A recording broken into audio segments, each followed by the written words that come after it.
Secretary, what legal authority did the Pentagon invoke to strike that boat full of drug smugglers? We have the absolute and complete authority to conduct that. First of all, just the defense of the American people alone. 100,000 Americans were killed each year under the previous administration because of an open border and open drug traffic flow. Was there that is an assault on the American people. I said we smoked a drug boat, and there's 11 narco-terrorists at the bottom of the ocean.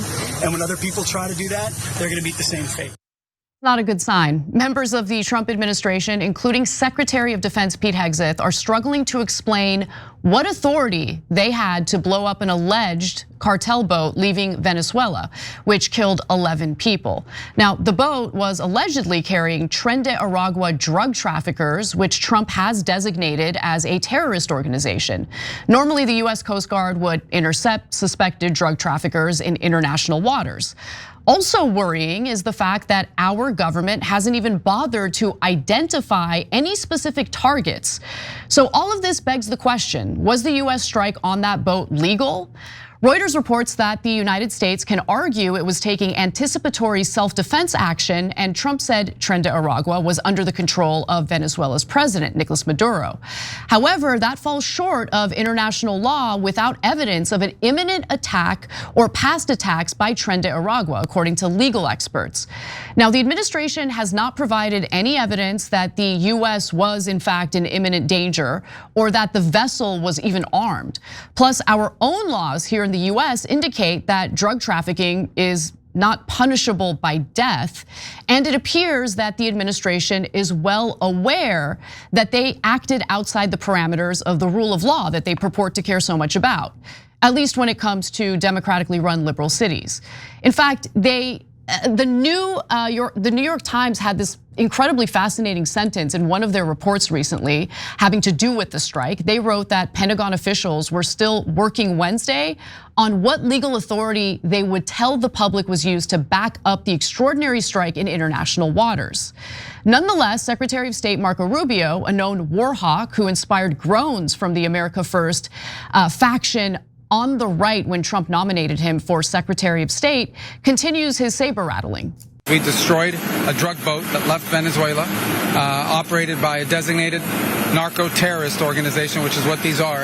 And he's been clear that the days of acting with impunity and having an engine shot down or a couple drugs grabbed off a boat, those days are over. Now we are going to wage combat against drug cartels that are flooding American streets and killing Americans. Venezuelan President Nicolas Maduro has responded to the airstrike using an interesting tactic. In recent comments, he decided to blame the escalation almost entirely on Marco Rubio and tried to appeal to Trump's anti-war rhetoric. Mr. President Donald Trump, you must be careful because Marco Rubio wants to stain your hands with blood. South American, Caribbean, Venezuelan blood. They want to drag you into a bloodbath, to tarnish the Trump name forever with a massacre against the Venezuelan people, with a terrible war across South America and the Caribbean. This would be a full-scale continental war.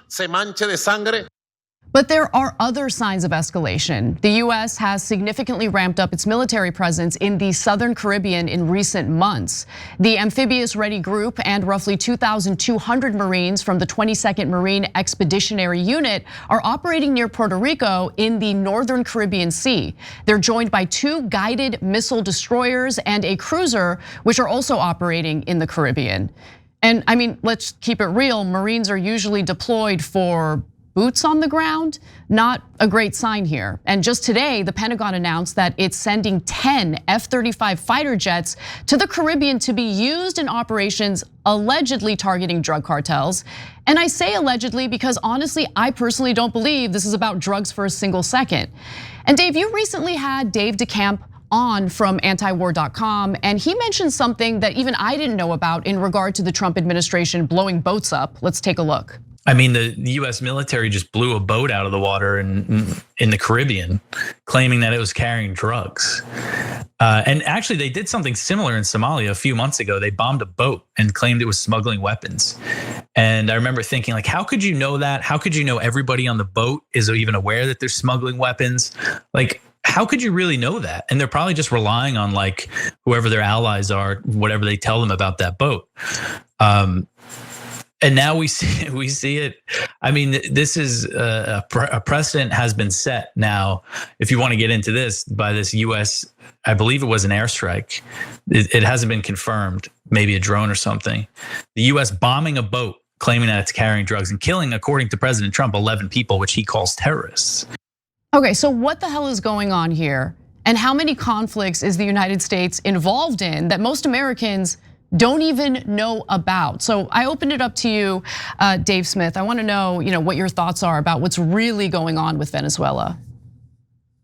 Well, I like that you played that clip of Dave DeCamp, which I should give a shout out to him. He's the man, and he's really Scott's absolute best guy over there at antiwar.com. And I read him every single day. And if you really want to stay informed, read Dave DeCamp.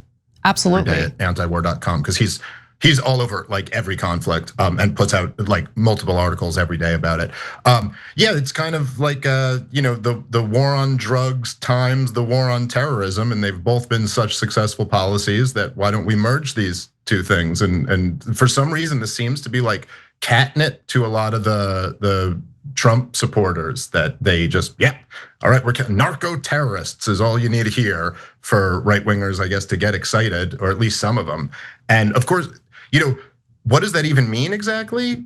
Like, can we define that term? Can you demonstrate? In this case, we haven't demonstrated that they were drug dealers or that they were terrorists. Like, what act of terrorism are you accusing them of committing? And of course, this policy is just, you can see it's Trump just flirting with another disastrous idea. We'll see how far he ends up going with it. But when Pete Hegseth is mentioning that 100,000 people die of overdoses every year, what he's leaving out is that that's after 50 years of the war on drugs. Like, this is the result of this big government tyrannical policy of regulating what Americans can put in their bodies after all of these years and filling up so many prisons with drug offenders and drug dealers. This is where we are now. And as Dave DeCamp also pointed out when I was interviewing him the other day, when you're talking about, say, drone bombing, narco terrorists, well, can anyone point to one example where that's worked in the war on terrorism? Like, in any one of these theaters, where is that? It was in Afghanistan in 2009 when General McChrystal came up with the insurgent math, that term. And basically just being like, we're creating more and more terrorists with all of these every time we take people off of our list. Of course, as Scott has covered in his phenomenal book Enough Already, in Yemen before the Saudi invasion, when Obama was fighting Al Qaeda there, from Al Qaeda in the Arabian Peninsula from 2009 to 2015. He was drone bombing them, and their numbers kept growing and growing and growing. And the same was true in Syria and Iraq. And so I guess we want to bring all of that success right into our hemisphere now. And as Dave DeCamp also pointed out, and I'll kick it over to Scott after this, but if you really were even concerned about the drug trade, it's not as if Venezuela is the main problem. It's much more stuff comes through Colombia and Mexico. And so it just happens to be the regime change that Marco Rubio has had a hard on for many years, happens to be the target of narco terrorism. I don't know. I'm gonna need to see some evidence. I'm not buying any of it. Well, to your point, and I'm gonna kick it over to you, Scott, in Trump's first term, for all of the, celebrations that you'll see from the America First crowd in regard to Trump's so-called isolationism, in reality, in his first term, he did attempt to topple the regime in Venezuela, I believe twice, and essentially install Juan Guaido as like some, puppet leader for the United States. So am I wrong to think that the drug war is really a cover story here for what is really gonna be a regime change war with Venezuela? Well, yeah, that's certainly my concern as well. And by the way, it was on the very bad advice of Marco Rubio back then to do that. And when, of course, Juan Guaido had no real charisma whatsoever, much less a real base of support in the country to support him. It's a very small faction. And then he called for military intervention on his own behalf, which, of course, is treason and the death knell of any domestic popularity he ever could have, and is, I believe, widely regarded as a joke now. So I don't know who they have in mind to do it, but I think you're right that this very well could be a pretext for that. As far as the war on drugs itself here and fighting it in this way, Senator Rand Paul came out today and said this is illegal, and the law says you just interdict these guys. If they have drugs, you prosecute them. But this is America. We should presume whoever's on that boat, who we know from that bird's eye view, from that drone's eye view, they don't really know who those people are. They should be presumed innocent. We're not at war with Venezuela. That's a criminal matter. They should be arrested and, if necessary, prosecuted. But as Dave said, all of that is essentially an endless jobs program for a bunch of DEA agents anyway, who never accomplish anything. That's right. But why would Trump want to do a regime change war in Venezuela? Like, what are the motivations, the possible motivations here? Well, they have a lot of oil and they've maintained their independence from us. And of course, they've been essentially a leftist regime, to the left. By leftist, I mean to the left of progressive, since Hugo Chavez. And Maduro has, made himself no friend of the United States. And so they have a full sanctions regime on them. People complain for good reasons about Venezuelan gangs in this country, but America's international sanctions regime has done as much to destroy Venezuela as their, pseudo-Marxoid economy that they've had, because any national government can still hire some French company to come in and run their oil company for them or whatever like that, but they're not allowed to. The sanctions regime prevents that. So America is, I don't know what percentage, but roughly half the reason Venezuela is as poor as it is and why they have such crime and so many refugees and economic refugees and others emigrating from there in the first place. So, yeah. Force is very tempting, and especially Donald Trump is the kind of guy who, if his people tell him, look, the solution to this is just make it go bang, then he's listening at least. You know what I mean? Especially when it seems like, kind of high benefit, low cost. Like, what's the worst that could happen if he attacks Venezuela? It's not like picking a fight over in Mesopotamia or something. So you could see how for him, like Bush Sr. in Panama, this is one that we could do and get away with probably without too much trouble, maybe. I'm not saying that's true, but I could see that being their thinking.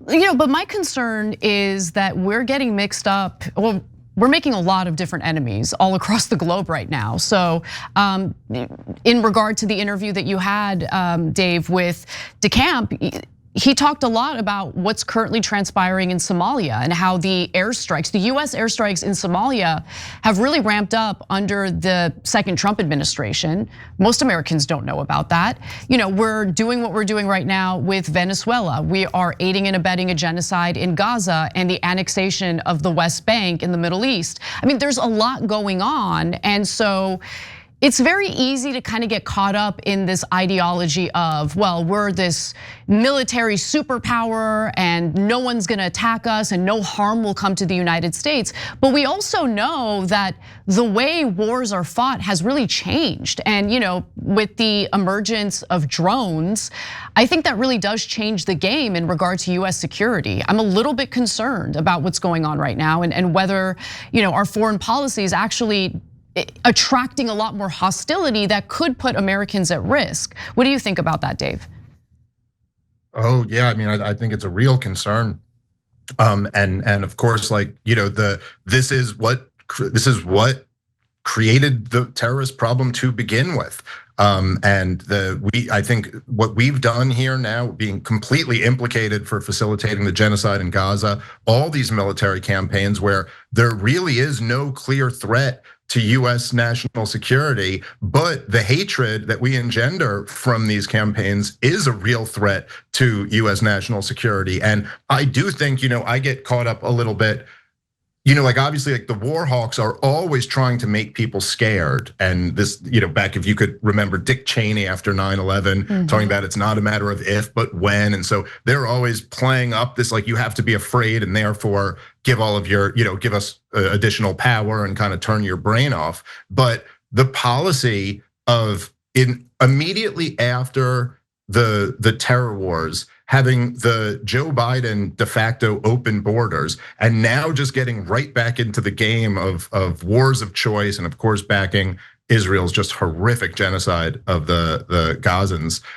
it does just seem like, I mean, like this policy is just so insane. And yeah, I'm very concerned about potential blowback terrorism from all of these conflicts. So yeah. Who knows? I know Scott said the other day, I interviewed Scott on my show about a week and a half ago, and even Scott was saying, as upset as some of us are with Tulsi Gabbard and the way she handled both the bombing of the Houthis and the bombing of Iran, Scott was saying, man, I hope she really is focused on bin Ladenite radicals every day, because this is a real threat that we should be concerned about. Yeah, absolutely. And it's interesting because there's this cover story when it comes to what's happening with Venezuela. The US is also, along with Israel, kind of threatening the government of Lebanon. You need to disarm Hezbollah, or else there could be some military action taken against you. You also have, I don't think the Iran conflict is over by any means. And of course, there's still pressure from Israel for the US to go back in. But there's also like this other side of the Trump administration, or Trump himself, where he's actually very honest. So I actually want to pivot to what has just happened with a new executive order, because Donald Trump is expected to sign an executive order today, which would, in my opinion, accurately rebrand the Defense Department as the Department of War.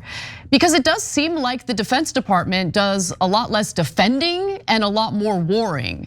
So according to a document describing the EO, restoring the name Department of War will sharpen the focus of this department on our national interest. I don't know if it's really in our national interest to start wars, but nonetheless, and signal to adversaries America's readiness to wage war to secure its interests.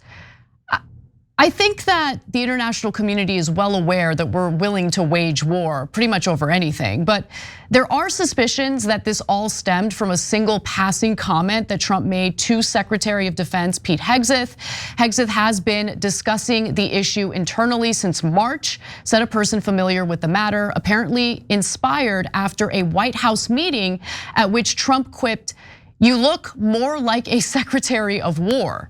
In August, Trump also said, defense is too defensive, and we want to be defensive, but we want to be offensive too if we have to be.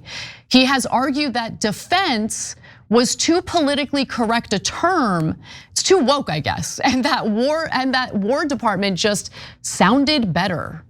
So Scott, thoughts on that? Well, look, I mean, there's some truth in what he's saying, that this always was a politically correct term for it, right? They renamed it the Department of Defense in 1947 after they passed the National Security Act and really made it the Department of World Empire, right? And the Department of Aggression. Before that, they were at least honest enough to call it what it was. So as far as dumping the euphemism and getting back to calling things by their proper names, I'm all for it. In the spirit of George Carlin and the originators of this language, we deserve that. But if the whole point is to reinvigorate that martial spirit, well, yeah, no, we've had enough of that. America first doesn't mean be George W. Bush, the idiot, selfish jerk who goes around calling things America's national interest and then doing them. It means defend America first. It means we're not the world's policemen. Leave the rest of the world the hell alone with their own problems and to solve them too in their own way. Makes no sense. A middle part of North America has got to be the world empire forever. We clearly just cannot afford it anyway, even if we had the mandate of heaven to do it, which we don't. So, well, luckily there is a growing group of conservatives in America, conservative voters who are speaking up more and more about how they don't want to intervene and get involved in foreign conflicts. Every time you ring the bell below, an angel gets his wings. Totally not true, but it does keep you updated on our live shows.